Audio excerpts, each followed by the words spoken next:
Good afternoon, ladies and gentlemen, and welcome to this, the final session this afternoon in this two-day ESPAS Annual Conference devoted to the issue of geopolitics is back in all its various forms.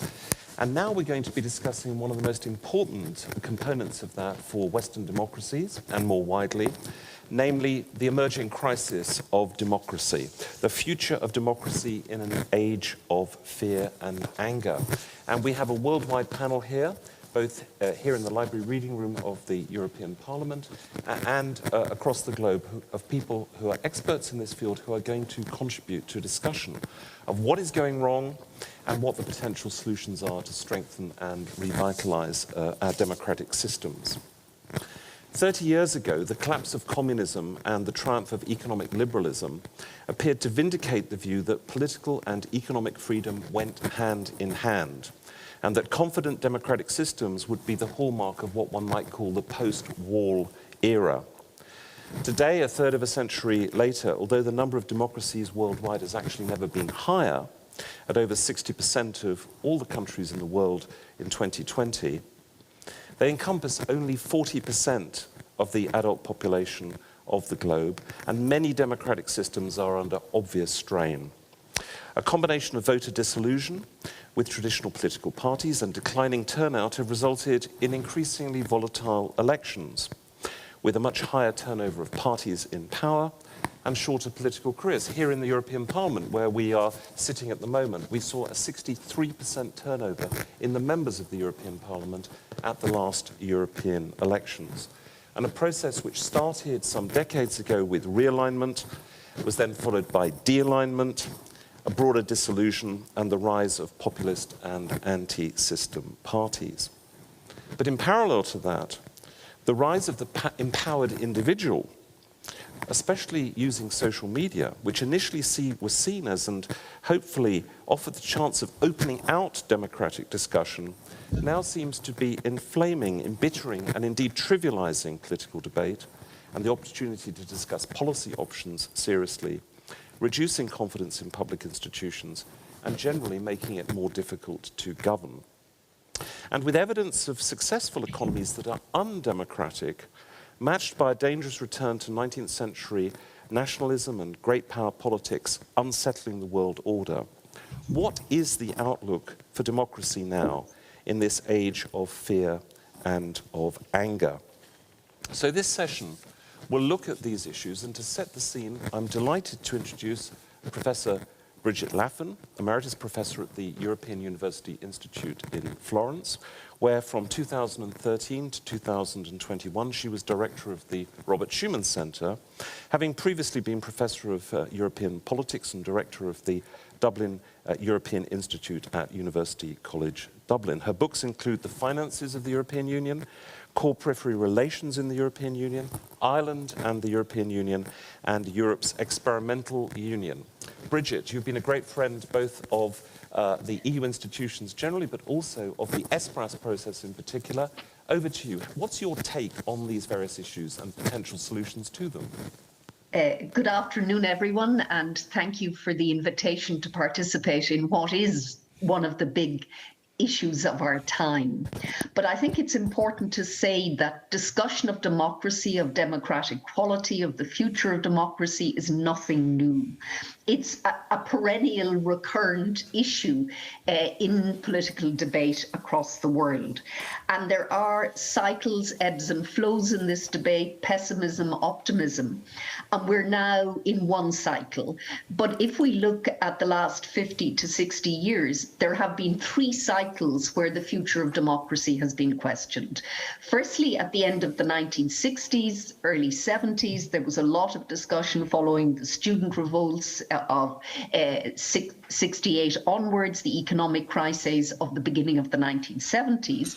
And here the focus was on the gap between citizens' expectations and capacity to deliver, and an emphasis on governability. Then in the early 2000s, there was another debate, and that came at a very interesting time because on the one hand, communism had collapsed in the eastern half of the continent, the collapse also of the Soviet Union, and that opened up democratic and political possibilities that were not anticipated even in the early 1980s. But at the time, Putman began to look at what he called, he captured it beautifully in Bowling Alone. In other words, he looked at the way in which our societies were changing and there was less civic engagement and the communal was being superseded by the individual.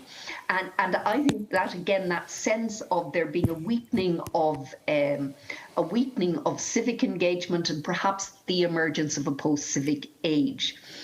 And now we're in the third cycle, the 2000s. And so it's important, I think, to ask ourselves, is this different?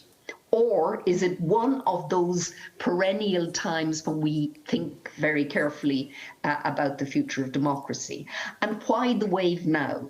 Well, the first thing to say is that, according to Wolf in a piece in 2018, 80% of post-communist democracies have failed in one way or another, and that's very, very high. We also see democratic backsliding.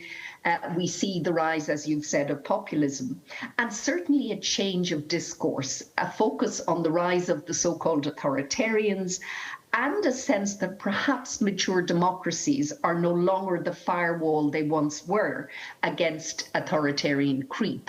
And I think that was very much driven by Trump in the United States, that sense in which the democratic norms of that society proved weaker than we would have anticipated. So we're now back in that period where we need to discuss democracy. And inevitably, that discussion, democracy, intrinsic to democracy, is a mix of hope and disaffection.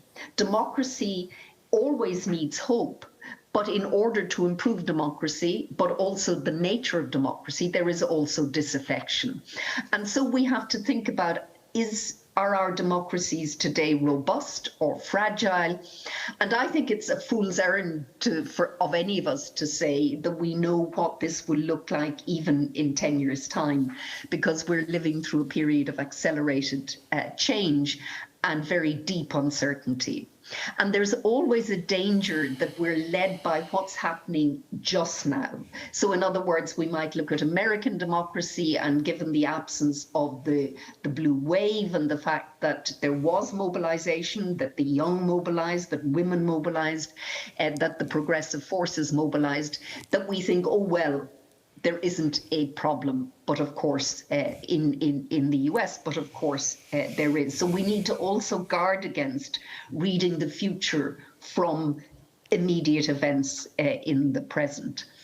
So, but we can also look at the trends. There are discernible trends. And I would say there are 4 external drivers that impact on democracy and 4 within what I would call politics themselves.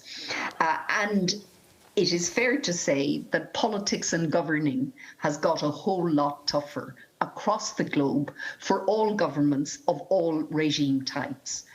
We now are, when we think of ungovernability in the 1970s, well, if you look at the climate crisis, then obviously the challenges are extraordinary. So what are the external drivers? I would say technology and communication.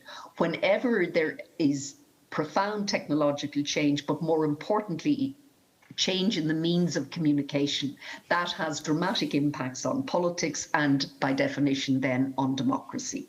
Secondly, we live in an unstable global order. There is more disorder than order. We're seeing an accelerated great power competition, the rise of middle powers, but also war has returned to Europe. And of course, the war in Ukraine is a reminder to all of us of the value of democracy, and that in Ukraine, the Ukrainians are prepared to die for a model of society rather than be a vassal state of Russia. There's the climate crisis, as I mentioned already, and of course the climate crisis requires such a level of communal cooperation at every level of aggregation, both within states and across the world. And then we have seen rising inequality both within societies and across societies. So the strains are very significant. Within politics, what do we see?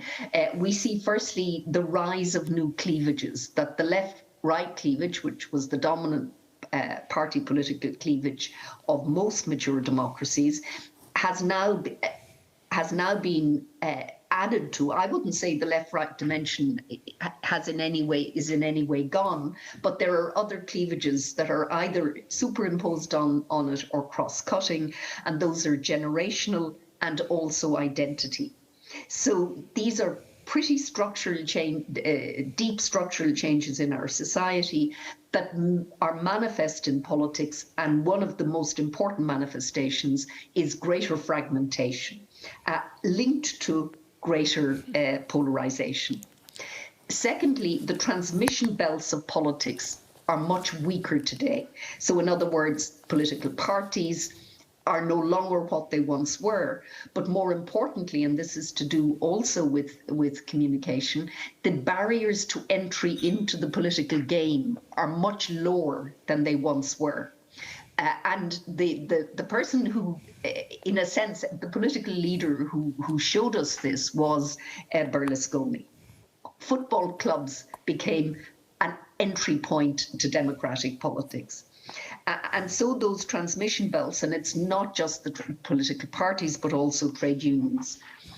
And then we see that even in mature democracies, there's democratic backsliding, the challenges to the rule of law, to free and fair elections, even on our European continent and even within the European Union, despite Article 2 of the Treaty on European Union. So where does this leave us in terms of democracy? Because democracy is an idea, an ideal, a set of institutions, practices, norms and values, and they all matter to democratic quality. But I do want to highlight one very important reason for optimism, because I think that matters at this stage. So the reason for optimism: across the world, emancipatory values are growing and strengthening, and particularly retain robustness in mature democracies. In other words, the kinds of liberal values, and when we talk about democracy, I'm of the view that democracy and that liberal element is extremely important. A weakening of liberalism is a very real danger to democracy. But actually what we see across the world, but particularly in mature democracies, is that the proportion of society holding liberal values, emancipatory, progressive values, is actually growing, not weakening. And I think these are an essential bedrock for democracy. The stronger liberal values are in a society, the more likely that society, it's not a direct read across, the more likely that society will retain a strong democracy. So that major cultural shift in values is extremely important. And where does it manifest itself? It manifests itself broadly in moral values, attitudes towards divorce, abortion, marriage equality, racial tolerance, although that's not as strong as the other three are much stronger. Those liberal values have dramatically changed in mature democracies, and not just in the so-called Western democracies, but in countries like Taiwan, Japan, South Korea, Chile, Uruguay. The World Values Survey tells us this. And those liberal values in 81 to 83, those liberal values were held by about 32% of the respondents in the World Values Survey. And it's now in those countries over 50%, 53%, but it's 61% for young people. So those liberal emancipatory values are much stronger among the young. And it's also interesting that societies that have gender equality, that take women seriously and the role of women in society, are more democratic. So again, we should never, ever, ever forget that emancipatory values require gender equality. and there's an interaction and intersection between them. So if you want the future of democracy to be secured, you liberate and strengthen the role of women in society. So these values, these liberal values matter. They're not, they don't guarantee that you'll have democracy, but without them, they're a necessary condition, in my view. Without them, you can't have. So that's the optimistic side of my argument. That's, in other words, that for functioning democracies, we always need some hope of a better future. But then, of course, it would be very unwise of me to say that there aren't real problems. And there, I think one has to look at what one might call political disaffection, political discontent.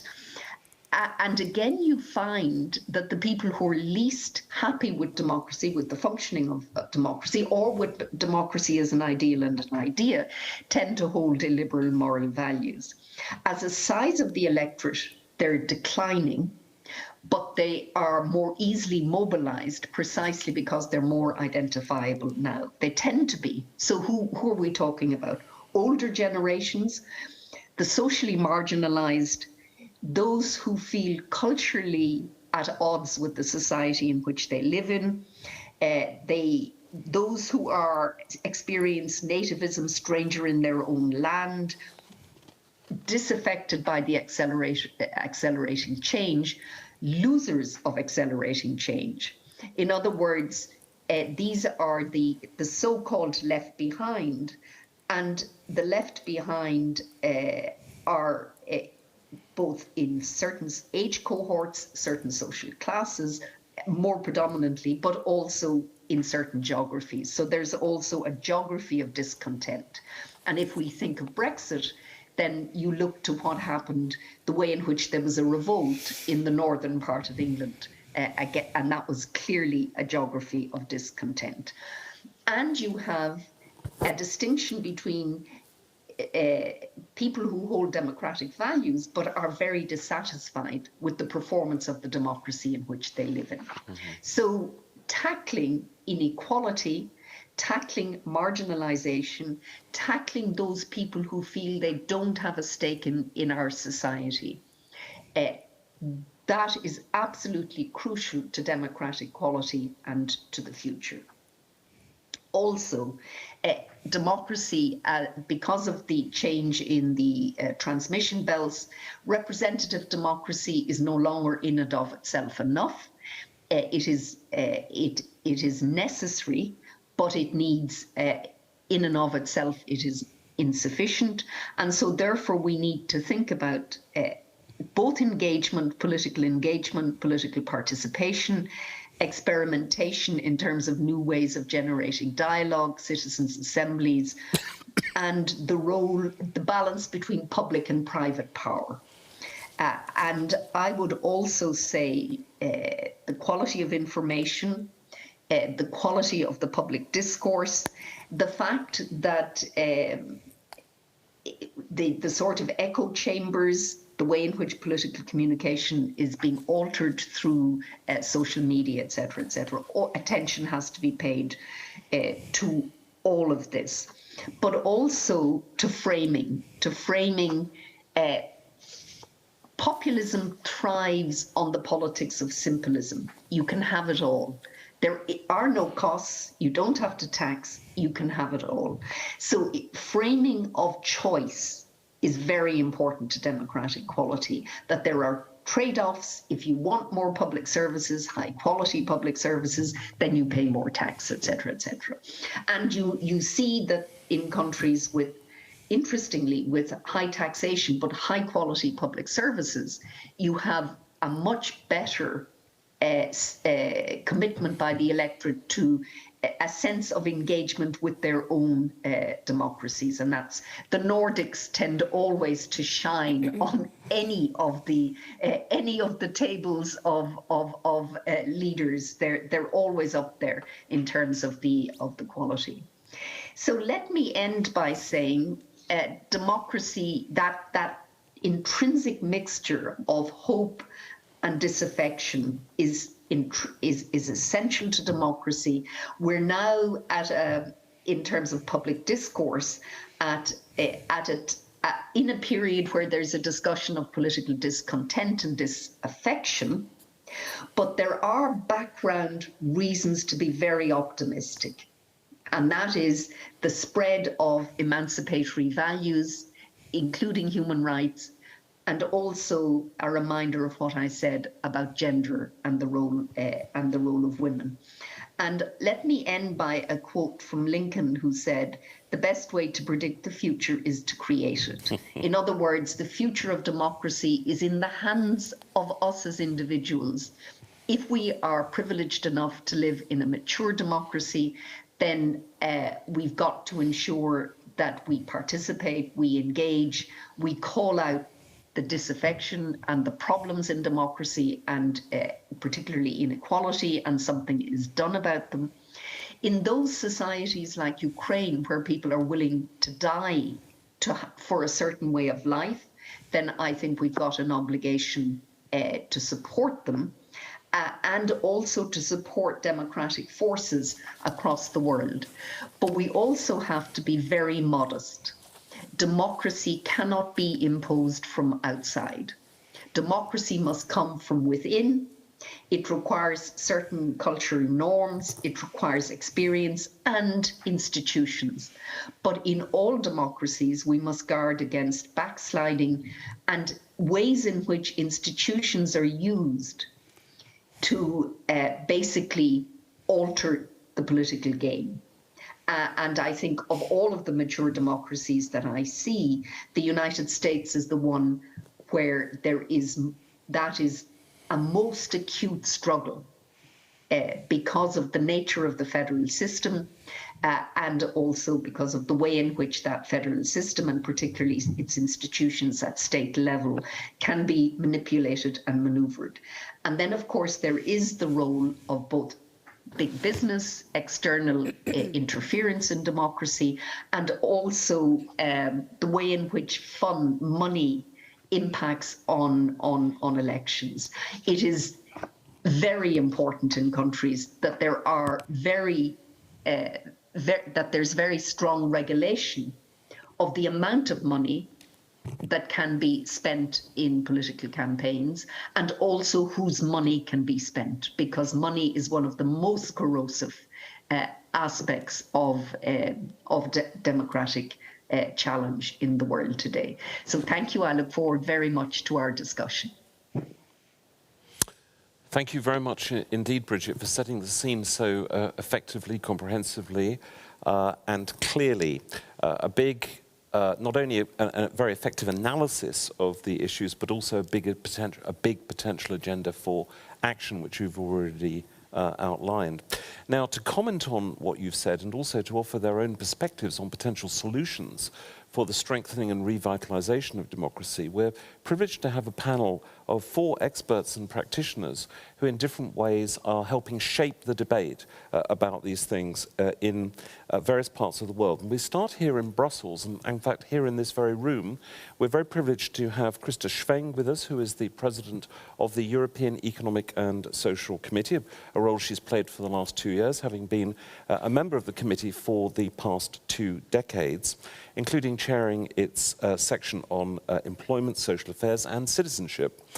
She's also worked for the Austrian Federal Economic Chamber and chaired both the European Agency for Health and Safety at Work and the Social Affairs Committee of SME United.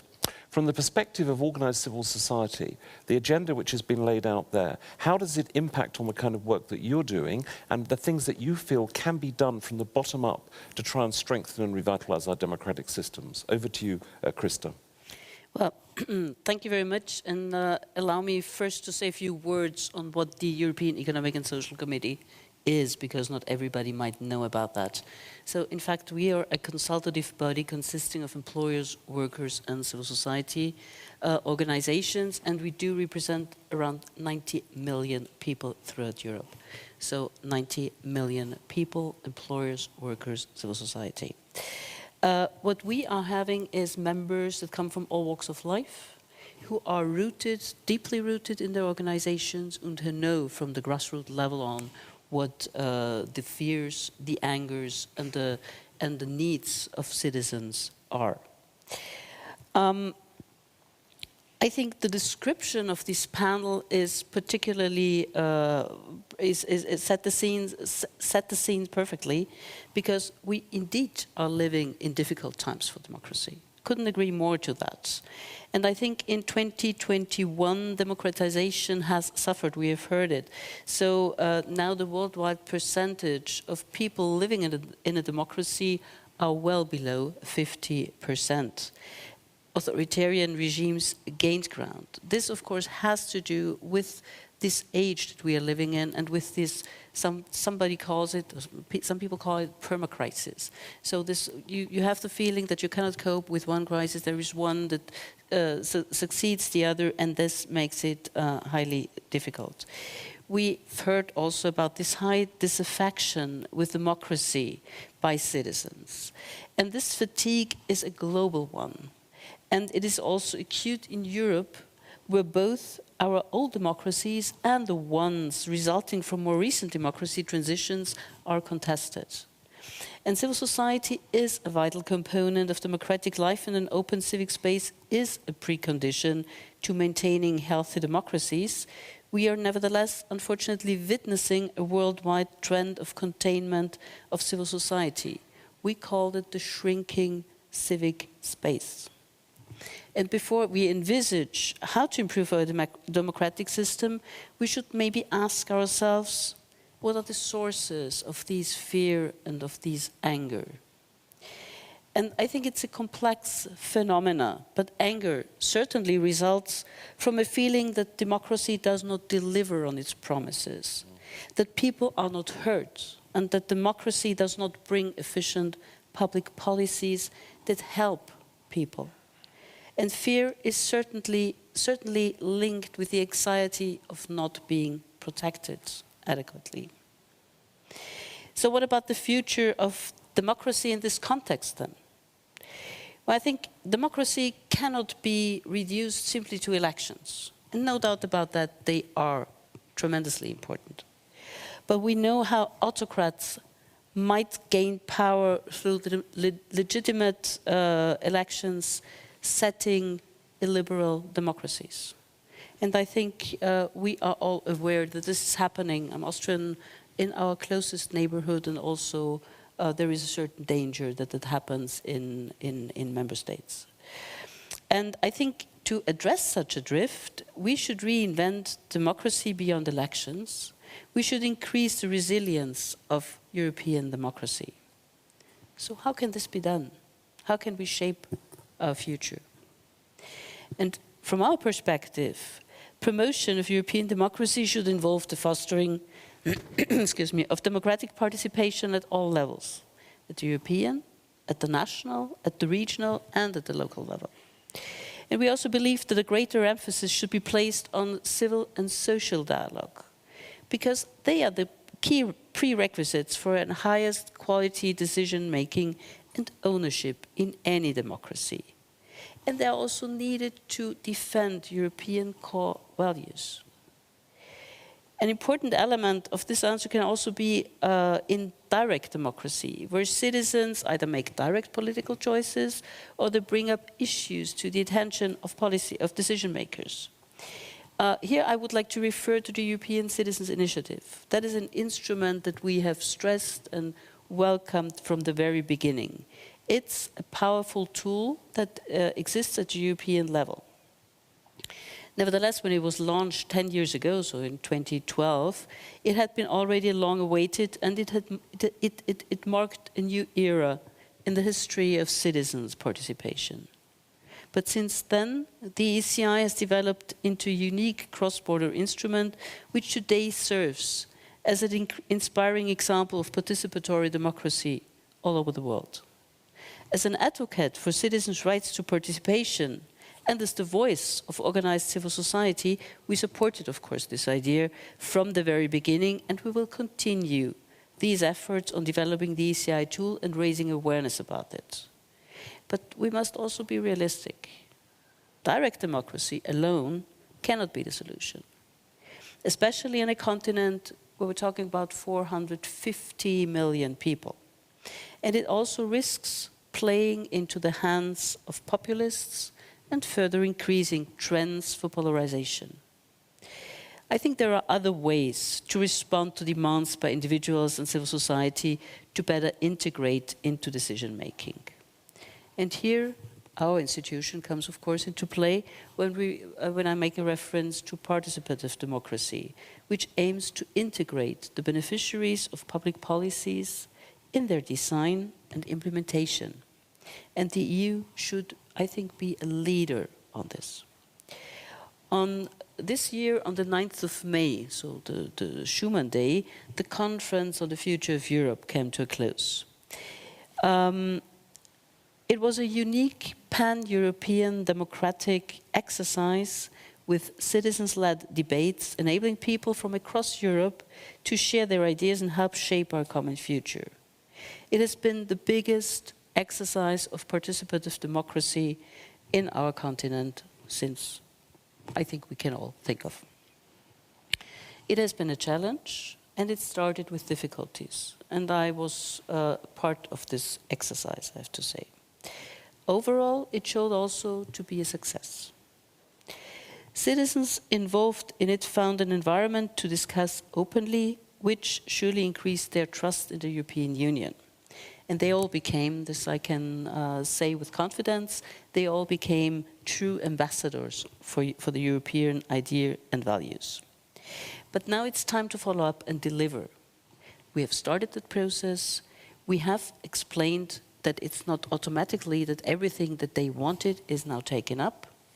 But also it must be clear that if we do not explain properly which proposals are followed up, and if they're not followed up, why they are not followed up, I think we miss a unique chance. So this, for us, was from the beginning very clear and very important. Two of the final Conference on the Future of Europe proposals directly refer to the ESC and its role in the future democratic architecture of the European Union. From an institutional point of view, the ESC is perfectly placed to play a role in enhancing participatory democracy, as citizens' involvement needs a strong presence of organized civil society. We stand ready to get fully involved, even acting as a central hub for future citizens' participation and becoming a center of excellence in all matters relating to citizens' consultations and participatory democracy. Democracy is certainly not only made by institutions, and it requires, therefore, us to foster education on democracy and fundamental rights. You referred rightly, the previous speaker rightly referred to those people who are left behind. I think we need to work with that, with education, and for me this is the only way forward. I think especially for our young people, this is, they no longer vote. Therefore, I think it's predominantly important that we really have them. We've been very active on this topic. We have our Fundamental Rights and Rule of Law group that has heard civil society actors across in all member states, and there is a clear demand for more integration of citizens and of CSOs in the decision-making process.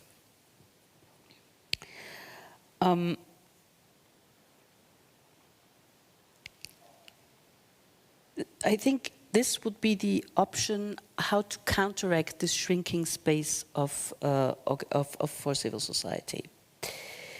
In May 23, we, the European Economic and Social Committee, will organize a participatory conference with the European Commission about Europe's civic space.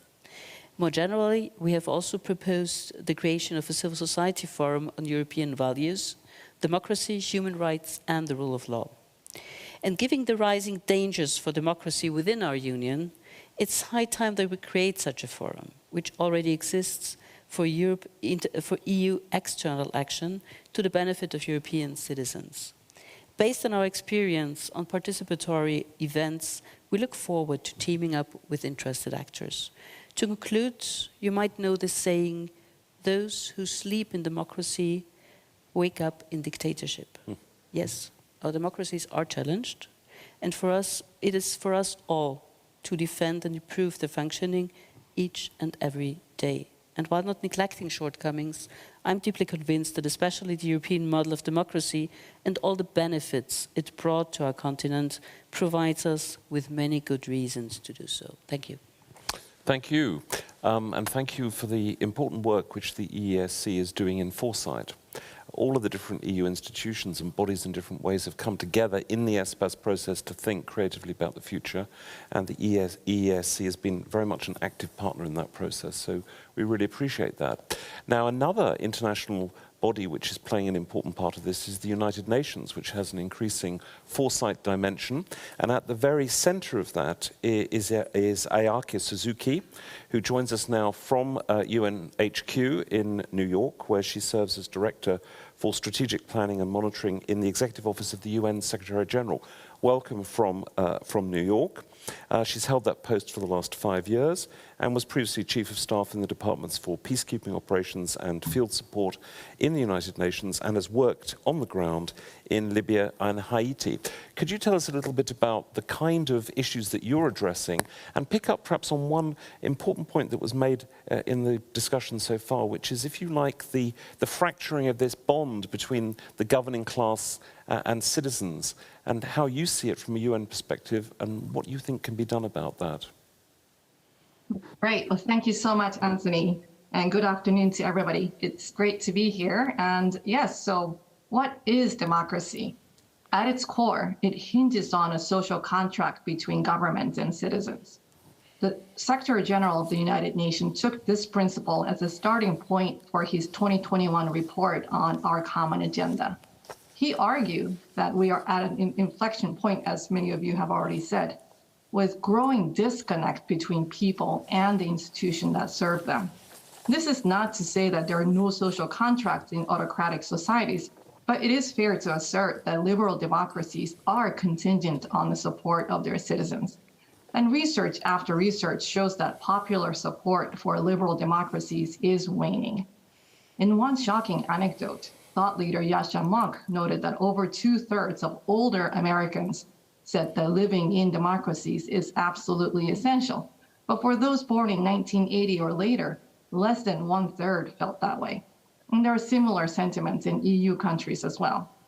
So I want to spend a minute to speak to the findings of the 2022 Edelman Trust Barometer, which is an online survey conducted in 28 countries across all regions. It shows that for the second consecutive time, businesses remain the most trusted institution, followed by NGOs.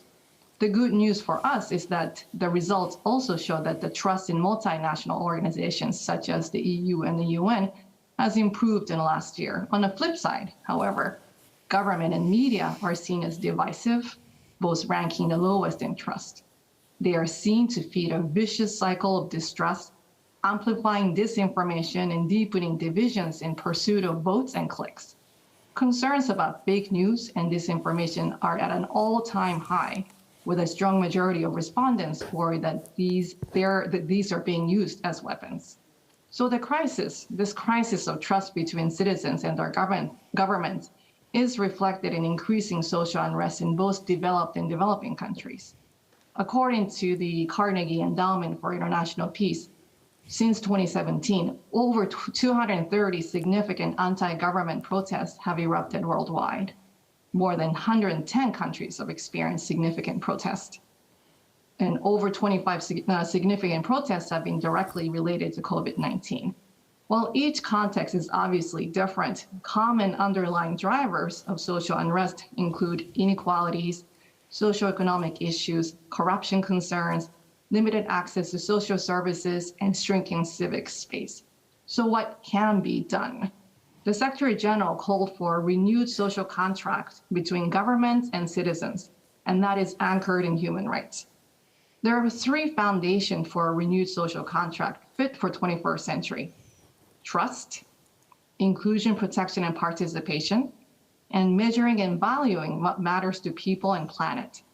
And then these proposals focus on a whole of society approach to renew the social contract to rebuild trust and social cohesion between individuals, states, and institutions, so that nobody's left behind.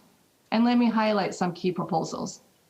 Rethinking how we measure prosperity by introducing indicators that complement GDP so profits are not at the expense of people and planet. Shaping a future for those who will inherit the world. Deepening solidarity with the world's young people and future generations. Taking transformative measures on education, skills training, and lifelong learning. Reaching a new global deal. Delivering global public goods and addressing major risks. We need urgent action to protect and deliver global commons, such as high seas, the atmosphere, Antarctica, and outer space, and global public goods, such as peace and security, economic security, and global health. Taking immediate steps for a global vaccination plan for COVID-19. Better preparedness for future global shocks through an emergency platform to be triggered automatically in response to a large-scale crisis, and adapting the United Nations to a new era, what we call UN 2.0. Let me now turn to the increasing role that mis and disinformation play in a crisis of trust between citizens and their governments. This results in fear and anger, threatening democracy, but also public health, science, and human rights. In this context, we need to look closely at the role social media companies are playing in amplifying or accelerating mis and disinformation. With regard to information in the digital space, free speech, freedom of expression, and the right to online autonomy and privacy are critical. But as the UN High Commissioner for Human Rights recently noted, free speech is not a free pass. Social media companies have a responsibility to avoid amplifying content that results in harm to other people's rights. In his report on our common agenda, the Secretary General proposed a global digital compact to address these and many more related issues. A global digital compact may consider guidelines for governments and the responsibility of tech companies and social media platforms to prevent online bullying and disinformation. It may also consider ways to build principles for an open, free, and secure digital future for all, with a specific commitment to connecting the unconnected, avoid fragmentation of the internet and the digital space, provide people with option as to how the data is used, and regulate artificial intelligence to ensure that it is aligned with shared global values. The Secretary General also proposed the development of a global code of conduct that promotes integrity in public information. At its core, its objective would be to end the infodemic, plaguing our world by defending a common empirically backed consensus around facts, science, and knowledge. In such a context as the one that I have just outlined, we need to change the way we work for better decision-making today and better preparation for tomorrow. International organizations are struggling to match the complexity of today and expect the complexity of the future. Strategic foresight is one way that helps us understand the complexity, the futures, and help shape them. It helps us to move away from short-term course corrections and crisis management to longer-term, more sustainable choices. But to do foresight well is difficult. It goes beyond using foresight tools. And we need to create a culture of foresight in our organization. And the United Nations, as Anthony mentioned, we have started our journey in this direction. So let me conclude by saying that, and here I agree with Bridget, the future of democracy depends on all of us. This is not the time to be complacent.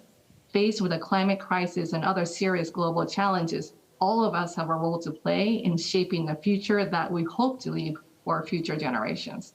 And I'll leave it here. Thank you so much.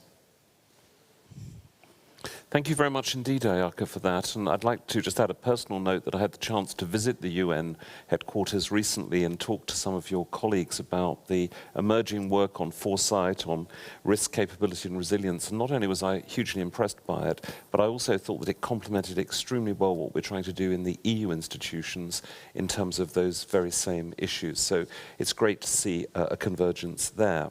We stay in the United States now. And our next panelist is Langxin Zhang, who's Professor Emeritus at the Graduate Institute for International and Development Studies in Geneva. He's also had a very distinguished academic career in a whole variety of various academic and think tank bodies, including the Kennedy School at Harvard University, the Stimson Center in Washington, Fudan University, Yale University, the China Institute for International Exchange, and so on. Has written 10 books, 4 of them in English and 6 of them in Chinese, and his most recent one, The Quest for Legitimacy in Chinese Politics, offers, in his own words, a critique of both Western democratic theory and Chinese political rhetoric, whilst debunking the liberal international order. So, how do you see the prospects for democracy and what needs to be done to strengthen and revitalize it in different jurisdictions? Over to you. We can't hear you right now. Sorry, yes. Very good, please go ahead. Yes, thanks for inviting me again. Last year, I focusing on 2 issues that driving Western fear of China. I try to say one is a Spenglerian fear of decline, Western decline, and the other fear is the yellow peril. Now, that's so far prove my argument is absolutely right. We are seeing this, but this year, let me just, since we have a very limited time, I'll give you just a brief account of what happened since that time. I would add a new concept, that is the war in Ukraine is not caused by China. Partially, I would argue, certainly it's caused by Russia. But I cannot agree with the view that NATO enlargement and what Western responsibility should be written off conveniently, or even George Kennan himself was written off as being nobody today. That is an ahistoric view. Now, I want to add a new concept here. The war in Ukraine, from a Chinese perspective, sitting in East Asia, is a grand failure of a typical European historic event called ecumenical peace. It's a failure of maintaining ecumenical peace. Whatever you call it. In Middle Ages, you can launch crusade, you can try to unify Protestants, Catholics, but today, of course, usually under the banner of liberal democracy, universal values. As I explained in my book, the Chinese tradition never accepts any universal values. So, period. So I don't want to get into a conceptual debate unless we are really debating seriously about language, about concept. Now here, I just want to add 2 concepts here. One is Chinese view on international order, or on any order, is fundamentally different from what Western definition of order. The Western definition is based on a typical concept of space. It's a spatial concept. Politics actually can be divided into spaces, right? My chief enemy, of course, is Montesquieu. I never forgive him for dividing power into space. Chinese don't have it. Power is a moral issue. Legitimacy is a question of moral behavior of whatever system that runs the society. Okay, in other words, responsible to the people's needs, basically. Okay? So that's one thing I found very interesting. Here we are still debating how to defend the Western liberal democracy, which is not really defendable. If you don't open your conceptual framework to alternative views, to countries like China or even Russia, when I say ecumenical peace is this: West actually denied Russia being part of the Christian world, denied Russians legitimate status of making common peace in the West, in Europe. That is something I cannot understand from a Chinese point of view. It's a grand failure of managing that ecumenical peace. Having said that, I'm not defending Putin's dreadful behavior. That's which we have heard about his behavior so many times. I simply want to remind you. Now, another point is, in today's world, since Chinese view of all international order or domestic order is very different, I don't have time to explain it. In Chinese language, order actually relate directly to flood control. If you know Chinese language, the kanji or Chinese character, flood control means what? It's not order. It's not something you can build mechanically, which the Western culture seem to believe. Every order collapsed because of distribution of power. You see, that is not something Chinese believe traditionally. Okay, flood control. How do you deal with flood control? Two ways. One, you keep on building dams. That, of course, is a typical Western concept. The entire Cold War was guided by that concept, right? Containment. But how high? There is always a limit how high you can build a dam to control water. It's not going to be successful. This alternative way, control flood, is let water flow. It's natural, according to its natural tendency. This is where the concept of connectivity, the concept, by the way, Belt and Road Initiative, despite all the criticism you can have, had that element there as well, okay? Economic, social, cultural connectivity, which is actually, it's a EU concept to begin with, or OECD concept to begin with. So here, I think, when you have such a different concept about what is order, if you ask me, current international order or liberal democratic order can be sustained, my answer is no. There is no chance. There is no chance. The challenge is not coming from Russia and China, which is another mistake here. Look at the American national strategy, the security strategy. The autocracy versus democracy at the core of national security strategy. That's absurd. That's absurd. In 1950, you can argue communist ideology or authoritarian ideology may still have an impact. When Nikita Khrushchev debate with Nixon says, "We will bury you," those days, actually a lot of echoes in the West at the time. The unions, left with ideology today has no appeal. Communist and Marxist ideology, no appeal at all. I don't even believe China remains a Marxist-Leninist society. So to say it's ideological rivalry or systemic rivalry between China and the West, it's a miscalculation. Doesn't make sense. Okay, I stop here. I rather leave more time for discussion. Thank you very much for those heterodox remarks, which we will reflect upon very serious. Thank you, Lang Xin, for coming in with those from over in the United States. And also joining us digitally, I think from Europe, is Sophia Rusak, who is leading research on EU institutions at the Brussels-based think tank, the Centre for Policy Studies, CEPS, very well known to the community here in Brussels, where she focuses on issues of EU institutional architecture, decision-making, and democratic accountability, notably through the Spitzenkandidat process. In parallel, she's completing a doctorate at Maastricht University. And to give a flavour of some of her work among recent publications, How Representative is EU Parliamentary Democracy, How the COVID-19 Crisis Has Changed EU Working Methods, and the Effect of COVID on EU democracies. So, Sophia, what is your take on some of the issues that we've been hearing about so far? Thank you very much, Anthony, and hi, everyone.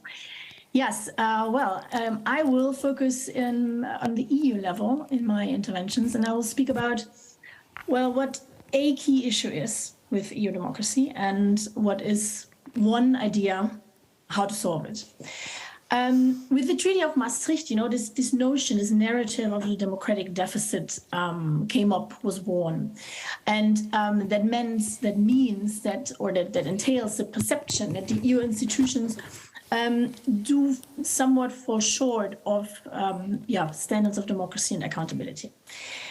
And this perception originated mainly from, by that time, significantly increased executive power via the Commission and the Council, while at the same time decreased parliamentary power, because national parliaments had hardly any say in the early days, and the European Parliament was still too weak to counterbalance that loss of control.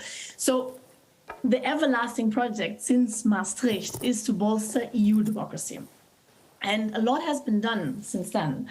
I mean, of course, we have the direct elections to the EP, most importantly, but also with every treaty reform, the EP has granted more decision-making power, more budgetary power, and also more power to control the Commission as the EU's key executive institution. Or if you phrase it the other way around, the Commission has been tied more closely to the EP in order to make it more democratically accountable. So a lot of things has been done and a lot of things has been improved, but yet, you know, all these efforts, they have not done quite away with this perception of the democratic deficit, right? And that is because of many reasons, and I would like to pick off one of them, which I find very important, and that is the missing accountability, electoral accountability. There is a connection between the electorate, the voters, and the European Parliament. There is, I mean, the quality might be debatable, or is certainly debated also off, because indeed these EP elections do not, let's say, quite qualify as generally European, as they're very decentralized and circle around national issues run by national parties and so on. But this connection is established. EU citizens do determine who sits in the EP. But then if we go one step further, this connection between the EP and the European Commission is somewhat flawed. A central feature of a representative democracy is that citizens elect and also remove those who govern. But on EU level, voters only determine who sits in the parliament, but not the Commission's composition and also couleur. And unlike at national level, citizens do not decide on an agenda, which determines in any way, you know, the course of action of the course of European policy action. So, how to solve? I think EU democracy could be further strengthened by closing this, you know, electoral accountability gap. And you could do so, of course, either by directly electing the Commission president, which I find politically very unlikely at the moment. Or one could reduce somewhat like a revised lead candidate system, which might be, you know, a little bit more likely maybe. And the EP elections are coming up in May 24, so I think now, you know, would be a good moment to consider this, to think about it. The past two elections have shown that there is appetite for such procedure within parts of the EP, not so much among member states. And when I say lead candidate procedure, then I refer to a system where party groups within the parliament appoint lead candidates on the understanding that this candidate of the party group with the most seats would become the president of the European Commission. So what we've seen in 2014 was what I would interpret a bit as a power grab of the EP, or at least, you know, the Parliament was interpreting the new phrasing of the Lisbon Treaty to its favor, and it was winning a institutional battle with the European Council after the election because it was very fast and it was very united. In 2019, what we saw is that Ursula von der Leyen was appointed as a non-lead candidate. The European Council was capitalizing here on the EP being far less united this time around. So I think now, for 2024, we need a solution which reflects the dual legitimacy on which the EU is built, citizens and member states. And that would really include both institutions, so the European Parliament and the European Council. Those are the two institutions that are foreseen in the treaties to play a role in this procedure, rather than, you know, one institution attempting to impose its candidate on the other, like we have seen in the previous two rounds. I think this could be achieved by a joint selection of candidates, because the MEPs and the members of the European Council, they belong to two different institutions, but they are members of the same party families. So the Euro parties would be, I think, in a good position to bring together MEPs and heads of states and governments united under the same party family roof. And I'm not, by the way, now some might think of the exercise that we have seen in Helsinki that the EPP did last time. I don't find that this was quite a good solution. Instead, the Euro parties would need to find a solution where, a way where, you know, the voice of the heads and state of governments are not drowned out in hundreds of delegates. So that also after the elections, they stand by the candidate, which was not the case last time, as we remember. All right, so this is certainly not, you know, a silver bullet for European democracy, and it's only one proposal that stands next to many. But I think to give the European Parliament next to the European Council a say in who will be the president of the main executive body, the Commission, would have potential to narrow this gap between the legislative and the executive branch. Let me end on a disclaimer, maybe, because by bringing the member states in this, you know, candidate selection process, I think that it might be possible to move away from this very, let's say, federal understanding that the lead candidate idea had so far. But still, I'm aware that, you know, many people would not support this idea. And the reason for this is, you know, how democratic the EU is, how democratic it should be, what the yardsticks are, how to democratize. This all really depends on one's idea what kind of polity the EU is. And here there are many different ideas. You know, is the EU a nation state, a federal system, an intergovernmental area, a sui generis case? Behind all these assessments, there are different kind of ideas what constitutes sufficient democratic control. And there are these, you know, two diametrically opposed visions of EU democracy. This federal idea where the EP has the mandate, a democratic mandate from citizens to decide on a politicized government. And on this other side, there is a intergovernmental vision on EU democracy where national governments largely retain the power to decide on the top of a largely technocratic executive. And I find the EU is, you know, a bit trapped between these two claims of legitimacy on this question, because it would have to move a little bit towards one or the other vision.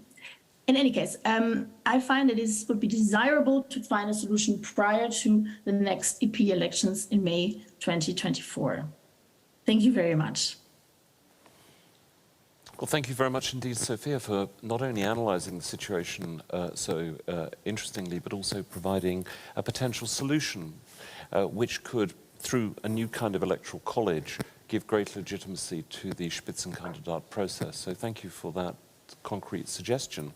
We, of course, are open to questions from the audience. We've only actually received one so far on the Slido system, which is about the balance between representative and parliamentary between participatory rather and representative democracy, which I think in a way has already been addressed by the various speakers. So rather than give everybody the opportunity to come back on this, I'm going to invite Bridget to very briefly, perhaps literally in 90 seconds, share her perspective on this and also pick up on any other themes, but please make it tight because we're running a little bit behind schedule.